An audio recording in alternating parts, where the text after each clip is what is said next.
as it stands now, it's a tragedy waiting to happen, right? It's a tragedy, and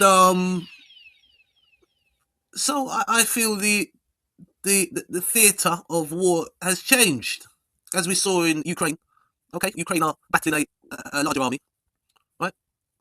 And you have a military strategy, okay, like with a larger force being forced into a like a bottlenose, yeah, a bottlenose, right? So you've got a bottlenose effect here. So it's more hangs in the balance, more hangs in the balance of Iran, the Straits of Hormuz, right? Plus you have these. You may have got rid of the bigger vessels, but the bigger vessels are more used in open water. I would have said they're more used for missions that are far from home. You wouldn't want to have your vessels in this area. So the reluctance of anyone wanting to join this mission, it's not a personal one. It's kind of it's like going against military intelligence strategy. Why would you place your vessels in an area like this, where your vessel is more used for I would have said more open waters? Yes, you can use the vessel to launch attacks off, right? You can obviously you've got your planes, your helicopters, your smaller vessels around your aircraft carrier. But for me, I don't see the sense in. Or you could launch drones, but again, you would more want it into an area where you could say maneuver, but the movement is restricted in this area. So for me, it's more hanging in the favour of the Iranians at this precise time, right? So we can say Trump has limited their capabilities. So let's go back to the video, right? Let's go back to the video of Trump. They built nuclear, they built regular power plants, but they're massive and very expensive, billions of dollars. And so I gave them a 10-day period. They asked for 7. You're going to say, oh, Trump's a terrible negotiator. They asked for 7, and I said, I'm going to give you 10, because they gave me ships. We talked about the 8 ships, the president that I talked about the other day. But they asked for 7, and I gave them 10. You got 10 days, and they were very thankful about that. Now they may say, oh, we're not speaking. I don't like that, because that wasn't true the last time, as you found out. But we are speaking, and it's going fairly well, and so I gave them 10 days. Well, that was nice. You're very generous, Mr. President.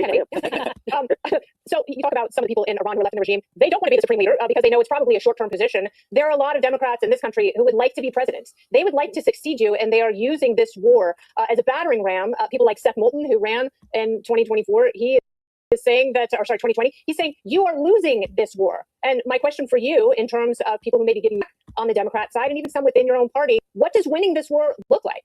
Well, we've already won the war. Militarily, we totally won the war.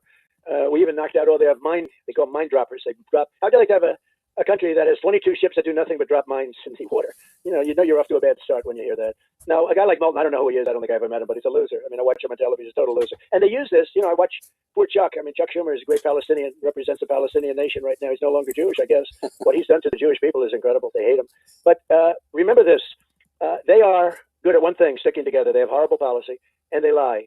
And, they did everything they could to beat me. I won 3 times. Unfortunately, the election was rigged the second time, and everybody knows it. And now all the proof is coming out. It's coming out loud and clear. Won by millions of votes the second time. But I don't talk about it. I go on to let's do it again. If I didn't think I won the second time, I knew I won by a lot.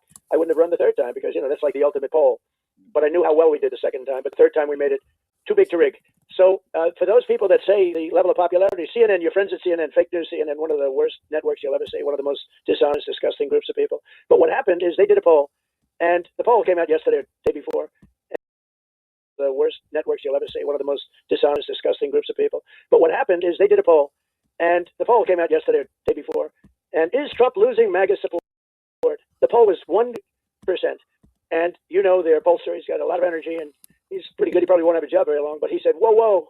It was 100% of the people, the MAGA people, which is mostly almost the whole Republican Party, you want to know the truth. Almost everybody endorsed wins. Almost every single person that I endorse wins. And Kayleigh knows that better than anybody. She was witness to it for a long time. Mm-hmm. And she's doing a good job, by the way. But almost everybody. So they did a poll at CNN 2 days ago. And I think you probably saw it. Maybe you put it on. But it was 100% support. So it's wrong. We have people that are weak or stupid or low IQ people that don't mind having Iran have a nuclear weapon.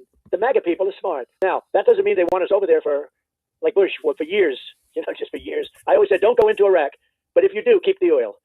Well, we are a very powerful military. We're the most powerful military nation in the world, and we did a big number on them. And our people like it because they don't want to see us 100%, think of it, 100% in a CNN poll, powerful military nation in the world, and we did a big number on them. And our people like it because they don't want to see us 100%, think of it, 100% in a CNN poll, CNN poll, which are the worst polls, almost as bad as Fox polls. I hate Fox polls. Honestly, whoever does your polls, they're terrible. Rupert Murdoch has promised me for years he's going to get rid of your pollster, but he doesn't do it. I don't get it. But your Fox polls are terrible. But the pollsters that are good have me leading by a lot and leading every candidate. If I'd love to run, but there's some things you can't do in life, I guess, not allowed to do. But we're very popular. I mean, what can I say? MAGA loves the fact that they're not going to have somebody with a nuclear bomb over their head. MAGA loves the fact, like in Venezuela, everyone said, oh, this is going to be very unpopular. Well, we're now taking in hundreds of millions of barrels of oil from Venezuela, and we're giving them a lot, and we're keeping a lot, and Venezuela is doing better than they've ever done. We had 100 million barrels of oil in the first week. We more than paid for the entire attack in fact, we made it probably 4 or 5 times more than the cost of that attack, but it showed the military power. I mean, the war was over in 25 minutes. And that's a strong military. If you go to Venezuela, everybody wears a uniform, all right? A lot of people. But we're getting along great with them. But it showed the military power. I mean, the war was over in 25 minutes. And that's a strong military. If you go to Venezuela, everybody wears a uniform, all right? A lot of people. But we're getting along great with them. Now, MAGA loves it because we're there and we're participating, and it's one of the most valuable attack. But it showed the military power. I mean, the war was over in 25 minutes. And that's a strong military. If you go to Venezuela, everybody wears a uniform, all right? A lot of people. But we're getting along great with them. Now, MAGA loves it because we're there and we're participating, and it's one of the most valuable oil sites. But we're getting along great with them. Now, MAGA loves it because we're there and we're participating, and it's one of the most valuable oil sites or oil countries in the world, just behind us. We're producing now more oil than Saudi Arabia and Russia put together, and we don't need the Hormuz Strait. What bothers me is that countries that don't do anything about it. We're actually doing this for other countries. We don't need it. We did 1%. We don't have to do anything. We don't need the 1%. I think we did it just because we wanted to be nice to them. We don't need it. But I think I'm more popular than I ever have been. Look, when he heard 100%, he said, I've never seen a poll like this. This is the craziest poll I've ever seen. It was 100% of the people. And the reason is they like that I'm protecting our country from lunatics with a nuclear weapon. Mr. President, the next time you do this on the 5, can we have you on set? Because we really want you to sit next to Jessica. I think you'd be a good influence on her. Can you do that? Well, I think I watch Jessica, and I'm not a fan. And she uses fake numbers. I think I watch Jessica, and I'm not a fan. And she uses fake numbers. Well, he's only polling 42%. That's not right. Polling very high, actually. Polls are just like, I hate people that use fake polls because polls are just like bad journalists. Bad journalists, they write fake stories. Well, fake polls do damage also. But that's the thing. I'm sure I'd like her. I'm sure she's a lovely person. No, she's a lovely person. She really misses the fact that she's not here. I get it. We're working on her. Don't worry. Now tell me, did she not want to do it? Or no, did you